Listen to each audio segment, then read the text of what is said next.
No one should be allowed to touch you for free, right? They should pay every time. Dang it, I should have not started with that one. If someone tries to punch you, punch me, I did. Boom, it should hurt. We're gonna talk about this thing right here. It's one of my absolute favorite moves, parry and punish.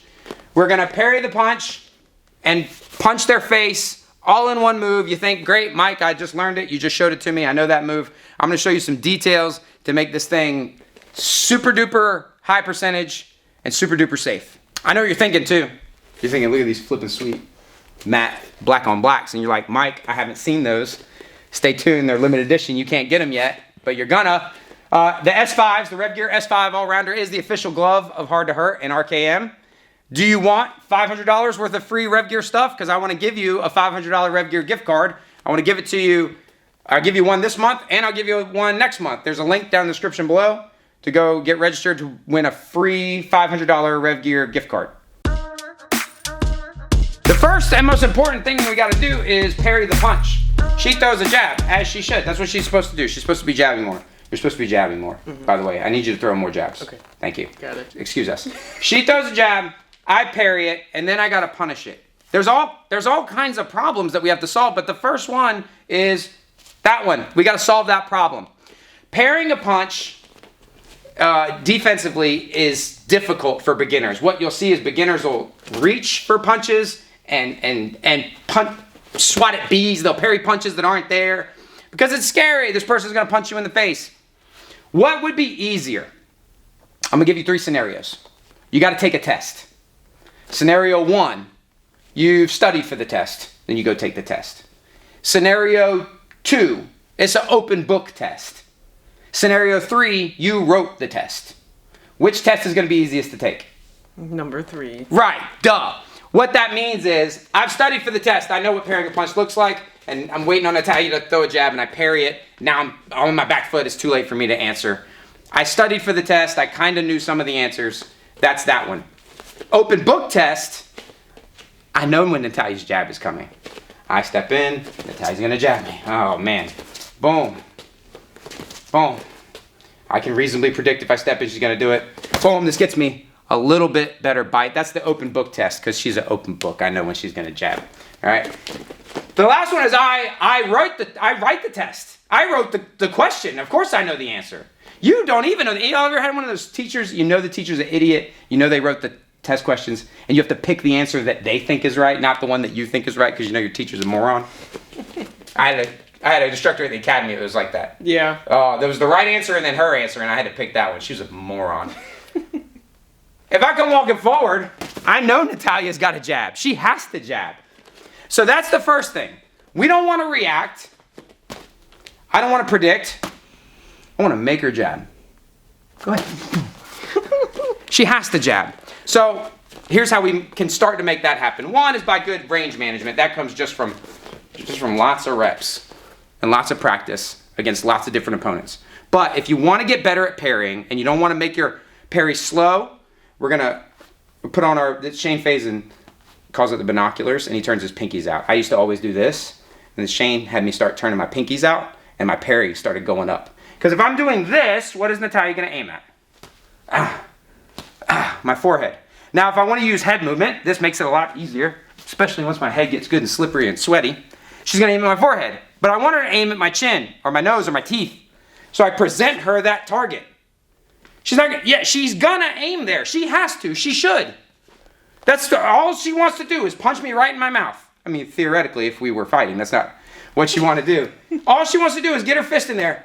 That makes the parry elementary at that point. So we haven't reacted, we haven't predicted, we made her do it. I've stepped into range with her and presented her an appetizing target. I know that that's going to happen. The next step is we got to land this punch. This was an excellent freeze frame. You did a really good job with this. Thank you. This is crucial what you just did. Look at this. Look at this. Let's dwell here. I don't care about retention. Just dwell for how well Natalia and I just hit this moment. Right? This is it. Fwah! This is a powerful punch. It's a powerful punch because they're getting hit when they weren't expecting to get hit. Their defenses are gone. If their jab is here, this hand is not there. So it's not there to defend. How do we get it there quick? by eliminating some of our urges. Your first urge is going to be to swing your parry big. I don't want to swing my parry big. It's small. If I swing my parry big, if she fakes, then she's going to hit me. That's bad. Keep it small. That way if she fakes, she can fake. Yeah, I still got my hands in the way. The second one is we want to bounce and recoil because we want this punch to be hard. So we'll parry and then go like this. It'll be boom, boom. It won't land. She'll have recovered by then. This isn't Aikido class where they punch and then stay there, punch and stay there, and you go.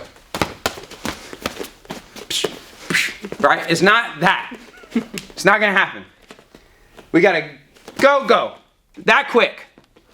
You put the punch on there, and then with your 1-inch punch mechanics, send it right from there. Don't retract it at all.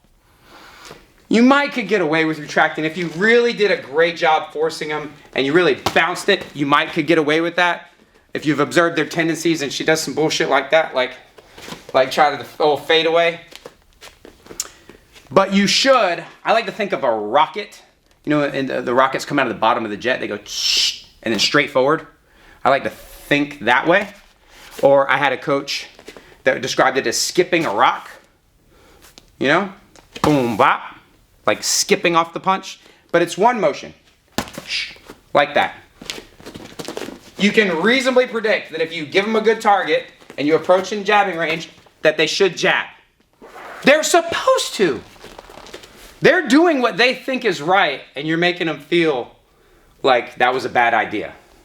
I think that's technically gaslighting. Right? Not only are they doing what they think is right, they're doing what... There's a guy in the corner that they trust very much, and he's telling them that this is a good idea. Yeah. And you're like, yeah, go for it. Go ahead. Hit that jab. Boom.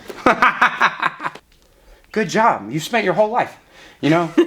When you were growing up, your mom taught you that this is the way to act. You know what I mean? Yeah. This is what you're supposed to do. All your friends said, this is what you should do. Everyone's telling you, this is the correct thing to do. And then he's just like, no, it ain't. Try again. The punch itself, I'm remiss to even call it a cross. It's not really a cross. It's a punch from your rear hand. Let's switch sides. Yeah, okay. Very good. All right. It's a punch from your rear hand, but it's not a cross. It has more in common with a jab from the false lead. She goes to punch, I parry. My shoulder's already gone. And there is a little bit of a delay. It's not really parry punch. That doesn't really work. There's a little beat in there where it's parry punch. Parry. Don't recoil. Don't pull it back. Don't do anything else. Just send it. And if you think of this as a jab, it'll help you with the speed on that. And it won't have as much power as your cross, but your cross wouldn't have landed. It'll be as fast as your jab. And because it's your rear hand, and because you're pushing off of this back foot, it'll have a little more stink on it than a regular jab would. So, I got my hands up high to present this appetizing target. I step in, I get jabbed. Step in, I get jabbed. Step in, parry punish. That's money. That's money. And I think I've shown this before. That's the way we practice pressure fighting defense. I'm not really giving away too much. The way we practice it, if you want to practice this in class or with a partner, I step in, she jabs, and we learn that we as the pressure fighter are in charge of when they punch. That's a big unlock. I did a video with Sensei Seth. I think I gave this away. I'll link that up there. The way we drill this is we have a person come in and just take the punch, or they can block it or whatever, however they want to learn this, and then they know that they know what her timing is. Right? You get practice, you get reps of being in control of when they punch. Because we don't want to react to their punch. We don't even want to predict their punch. We want to force them to punch. We want them to do what we want them to do. Makes it super easy to defend. Parry, punish. Follow-ups to this thing. It's important. There's only really one thing that they're really going to do. The only difference is whether or not you hit them. If Natalia goes to do this to me, you know the move, right? Yeah. Boom, bop. If I get hit, I'm going to go like this. Go ahead. If I get hit, I'm going to go like this.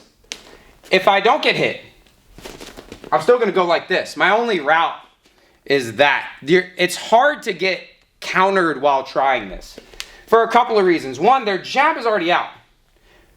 So even if there are twos coming, your glove and your arm and your hand are in the way, but as you're throwing this from this false lead, look where her head goes, right?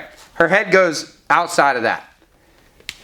Her head goes, my hook would be short, my two would miss, my jab has been stuffed, all right? My uppercut's too short. This is a relatively safe move, but if it doesn't hit, there is a chance that we need to follow up. The best follow-up, I'll parry, punish. We do a bit of a hover step, right? Which is where as they recoil, right? All right. Pretend you're scared of me. All right. Pretend I've hurt you or scared you. Ah. And then what my feet are going to do, I'm going to do just a little shift, boom, into that hover step jab. It's like a cousin. It's kind of a weak little younger cousin of the gazelle punch. It's just a bop. Shoot that thing right there. I've heard it described by Kung Fu nerds as an arrow punch. You can go vertical with the fist. That's a great follow-up for this. I'm moving in. Punch me. I'm moving in. Good job. I move in, parry, punish, shift to that, and then I'm back in my stance for all my vanilla kickboxing. But that's how you parry and punish. It's great for MMA. Great for Muay Thai, great for boxing, it's great for any combat sport with punching. We're pretty deep into this, so I'll teach you how to counter it. Have I ever taught you how to counter this? I've taught you how to do it. Yeah. Okay, how to counter it. Don't use this on me though. You're not allowed to counter mine. Okay.